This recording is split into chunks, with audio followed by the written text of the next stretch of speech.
what would be the output?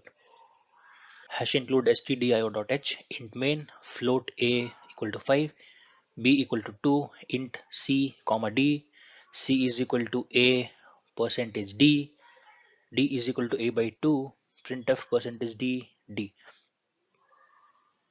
अगर आप चाहो तो पॉज करके आउटपुट गेस कर सकते हो। हिंट के लिए ये मैं बता दूं, ये जो ऑपरेटर है परसेंटेज ऑपरेटर, इसे कहते हैं मॉड्यूलस ऑपरेटर, और ये बेसिकली रिमाइंडर देता है, यानी कि a डिवाइडेड बाई b, और जो रिमाइंडर आएगा वो c में असाइन होगा। So this is called as a modulus operator, और also you can say it as remainder. So इसका आउटपुट ये होगा। अगर आपने कुछ और आउटपुट गेस किया तो आप रॉन्ग हो। अभी ये कंपाइलेशन एरर क्यों आया हम ये देखते हैं। ये एरर क्या कह रहा है? Error in invalid operands to binary operator percentage have float and float.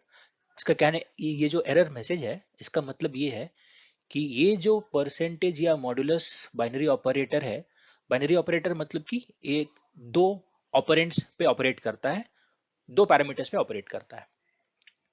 तो उसके जो दो ऑपरेंड्स हमने पास किए हैं उनका टाइप है फ्लोट एंड फ्लोट। अभी अगर आप देखो तो रिमाइंडर हम किसी होल नंबर का ही निकाल सकते हैं। अभी ये दोनों एक फ्लोटिंग पॉइंट नंबर है एज डिक्लेयर्ड हियर। हालांकि ये 5 है और ये 2 है, बट हमने कंपाइलर से कहा है कि ये एक फ्लोट नंबर है। सो इसलिए modulus operator does not work on floating numbers, और इसलिए ये एरर हमें यहां पे मिलता है। तो ये था इसका रीजन। अभी आप ये बताओ, अगर a को हमने इंट डिफाइन किया होता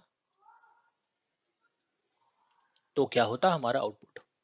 वेल, उस केस में भी ये कंपाइलेशन एरर होता, क्योंकि उस केस में b एक फ्लोट है।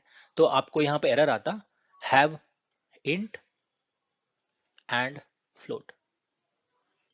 तो ये ऑपरेटर फ्लोट के साथ काम नहीं कर सकता। हम फ्लोट वैल्यूज के साथ, डेसिमल वैल्यूज के साथ, नंबर्स जो होल नंबर्स नहीं है फ्रैक्शनल नंबर्स के साथ हम रिमाइंडर नहीं निकाल सकते। अगर ये दोनों a और b दोनों के दोनों इंटीजर टाइप होते तो ये कंपाइलेशन एरर नहीं आता और प्रोग्राम एग्जीक्यूट होता और अकॉर्डिंगली जो भी आउटपुट आना है वो आता। अगर ये कॉन्सेप्ट अच्छा लगा हो तो वीडियो को लाइक करें, शेयर करें और चैनल को सब्सक्राइब करें। Thank you.